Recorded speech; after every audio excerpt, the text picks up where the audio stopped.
Hi. I want to raise something which I think is very important in the current discourse around culture wars, and it's something that perhaps is understated.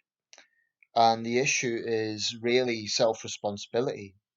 Now, I'm not talking here from some economic point of view around jobs or anything like that. I'm talking about attitudes. Attitudes. I really think this is something that maybe isn't stressed enough. So I've heard this argument when minority bigots get exposed for some of their hateful views. An example being that woman Yusra Kogali, who was a co-founder of the Toronto chapter of Black Lives Matter. She's come out with some really hateful, dehumanizing comments about all white people, not about white racists, about all white people. Um, And I quoted the man from the Huffington Post, James Fiore, which is a rare example of someone well on the left, someone who's from a fairly woke publication actually calling out a minority bigot. That's very rare. Um, and as he said, he was a white writer. Um, but what we do see is far more often excuses made. So I've seen this attitude from in defending someone like Yusra Kogali, and there's other examples that, well, firstly, there's the absurd notion that minorities can't be racist. That is just, it needs to be robustly challenged. It is clearly a nonsense. Of course, black people can be racist. Of course, brown people can be racist. Asian people can be racist. Hispanic people can be racist. Hispanic, of course, covers white and brown people. It's quite a broad definition. But anyone's capable of racism. In its purest form, in its most simplistic definition, racism is holding prejudice or bigotry towards someone because of their skin pigmentation. That is the most basic understanding of racism. So anyone's capable of it. I do not accept this argument that because of historic white institutional racism, which was real, I'm not in denial of that, that somehow only white people are racist. I think it's nonsense. Um, and it needs to be challenged as such. But because of that, you get not only minority apologists, but you also get so-called white allies. I've actually seen white people defend Yusra Kogali and other minority bigots. And to me, that defies logic. Utterly defies logic. Why would you defend someone who's dehumanizing you, putting you in the same category as some white nationalist, white racist groups? It just makes no sense. Um, why they would do that?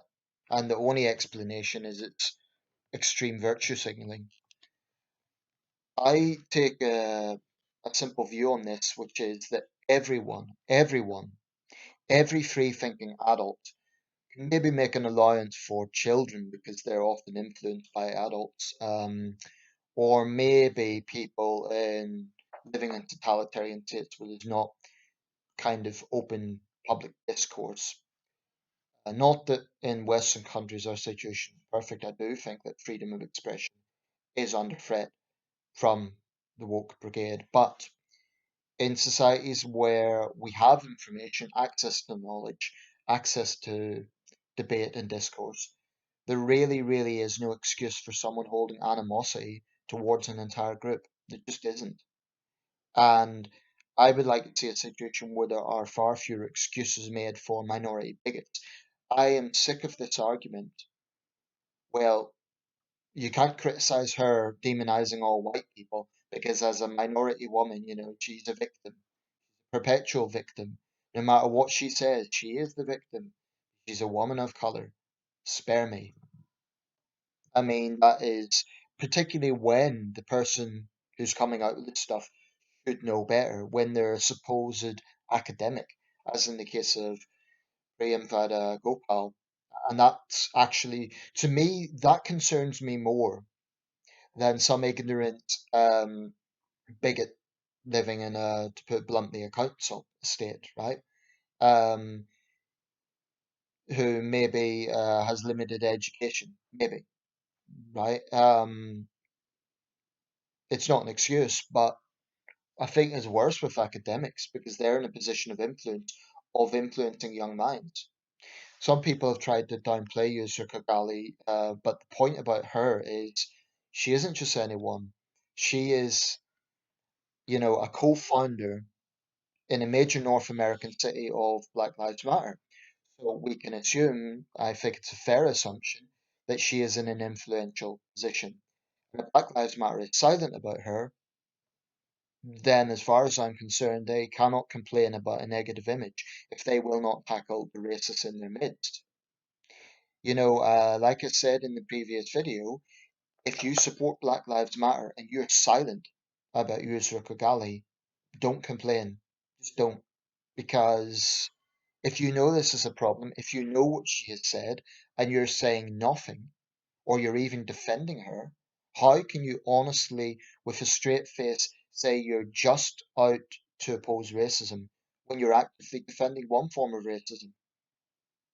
So much of this is about common sense, and yet common sense has just gone out the window. Recently, I've been listening a lot to Douglas Murray.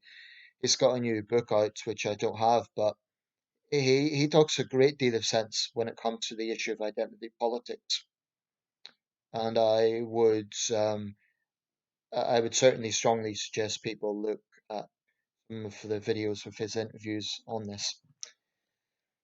Um, it would be not really a problem if these people were ignored, but I don't think they are. I think they get an undeserved media platform. I'm talking about the likes of maybe not Yusra Kagali personally. I don't know how many interviews she's had, but there are too many people who defend these things are given a free ride by the media. I do think that, for all Black Lives Matter claim the media is making them look bad, I would say the opposite is true. I would say much of the media has been excessively pandering to them. I don't think enough journalists have asked them difficult questions. I don't think they have been sufficiently challenged on their bigotry, at least bigotry within the movement. You know, there is a human side to this, of course. If you've had a negative experience, let's say you are a minority person and you've suffered racial abuse from white, racists, that's an unpleasant experience. And, anyone who's been through something like that would have profound sympathy from myself. They really would. I've had my share of abuse, not necessarily racist, but I've been an outsider living in a rough neighborhood. Me and my family were attacked. It was very unpleasant. And yeah, I did get a hard time because of my accent. I was called a terrorist, literally. So I'm not coming from a complete point of ignorance, certainly not from white privilege, which is an obnoxious term, but anyway, that's for another video. Um, so, I could have looked at the negative experience I had and thought, well, everyone's one and the same. Um, I think generalizing it's a human instinct. If you're black and you've been beaten up by a white gang, naturally you're going to be wary around white people. You're going to be edgy. You might even dislike white people, and that's a totally understandable emotion, especially in the, like, say, days after the attack. But at some point, you have to think it's not helping me if I hate all white people. Um, it's like if a woman has been raped and she then hates all men, it's it's certainly understandable that she would be wary around men, that she would be maybe scared of men, that she would be bitter towards men. That's all understandable. But you can extend this to all sorts of things. Consider a man who was physically abused by an abusive mother as a child. In fact, very often male serial killers come from those sort of demographics. And I don't want to make any sort of socio psychological comment there, because it's not universal, but We then make excuses for male serial killers. Oh, well, he killed all these women because his mother was a horrible person. No, we don't, because we think, well, he became an adult. It doesn't, hating his mother was not an excuse to target innocent women. Um, so I know in the 1990s there were a few cases where there were massacres even committed by black suspects, and so-called black rage was used as a defense. That is to say, oh well, he just snapped because of years of systemic white oppression. Um, I hope that never stood up in a court of law as a defense, but it was used. There was one case, I forget the name of the suspect, but I believe it was in 1993 in Long Island. He opened fire and killed 8 or 9 people, black suspect, and the Black Rage defense was used in that case. I don't recall what the outcome was. I think he was got jailed anyway, but the very fact that that could even be considered a defense is absurd because that would be like you get some poor white person who then commits a hate crime, and it's because, are they going to use as a point of legal defense? Well, they come from some Alabama backwater and they've seen successful black people. I don't know, maybe they've had a black boss or something who fired them. Are they going to use that as a white rage defense? It would be absurd. So I think one thing that is missing in all of this is self-responsibility in the sense of personal attitudes. I really cringe when I see people say, oh, well, we can't criticize this minority bigot, and they won't even consider it that way because of systemic white racism. There's so many excuses made for them.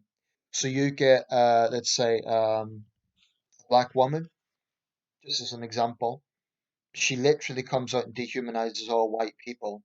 And these white allies, useful idiots, and other apologists say, oh well, what she said was a little bit rude or a little bit maybe she shouldn't have said it that way. But the white supremacists trump white supremacy, and they'll immediately try to change the focus. Now, what this does actually is put minority people on a lower playing field. It's patronizing. It's treating them like children, like they're not responsible for their own attitudes. Surely that's racist in itself. To say, well, we're going to hold minority people to lower standards. So if they say something, oh, well, it's just because of they can't help themselves, the white supremacy. It's a really, really pathetic argument and it needs to be challenged. It needs to be robustly challenged. And I would like to see the media doing their job much more and covering minority bigots and racists in the same way they cover white racists. So if they're going to absolutely splash some white public figure who's made racist comments all over the papers and report it as racism, okay, there might be a basis for that, but at least be consistent. At least be consistent. As I understand it, this woman, Yusra Kagali, has appeared at official functions in Toronto. She's even met the Prime Minister. I don't know if that's true or not, but if it is, it's one of two things. It's either Trudeau's extreme naivety in not checking who he's appearing with, or it's Trudeau's virtue signaling. But by the way, she has called Trudeau a white Nazi for not reversing Canada's immigration policy, be the total opposite of Trump's. Although it's pretty liberal, that's the logic of these people, these bigots. Everything is racism, everything is Nazism, and yet the greatest intolerance you will see is coming from the woke mob. Because the point I would contend is where there is white racism, such as that attempted lynching incident in Indiana, you get widespread condemnation from white people. So why is there more of a silence when black and brown bigots come out with their poison? Sure, you get some minority people will condemn them, but there will be others that will excuse them, and some white people that will excuse them. And these double standards are poisonous, really, because all they do is deepen the divisions, and it's just an intellectual weakness. There is a real laziness with culture wars. You know, the fundamental arguments that are being put out are not actually very intelligent arguments. They're not focusing on, we see this problem with police brutality, let's do something about it. They're focusing on cancelling white people. And if you cannot see why that is idiotic, it's just, there's no hope in terms of injecting common sense into these movements, because if Black Lives Matter is not prepared to call out the likes of Yusra Kugali, there's no hope for it. And that's why I do not support them. And I have no problem saying I do not support them. Why on earth would I support a movement in which one of its leaders is dehumanizing me because of the color of my skin? You have to be pretty stupid if you're white and still support, or even if you support the movement, at least condemn her. At least say, well, I support the goals of Black Lives Matter, but she is a bad representative. At least say something like that. And they won't do it. Why not? James Fiore did, to his credit, but wait till you see him get cancelled. Wait till you see the backlash turn on him. He'll be deemed a traitor to the cause. That's what always happens with the regressive left. So anyway, that's some food for thought. Just my opinions. Everyone is responsible for their own attitudes. And having a negative experience with one group of people, I think it's understandable to be wary around those people for a while. But ultimately, you have to take responsibility and say, well, I'm not going to allow them to take ownership of my thinking. And I'm not going to hit all, it's like if people were survived an Islamist terror attack, it would be understandable to be very wary of Islam, the religion, but it wouldn't be an excuse to then hit all Muslims, right? So this is something that is so, so important. People have to be responsible for their own attitudes.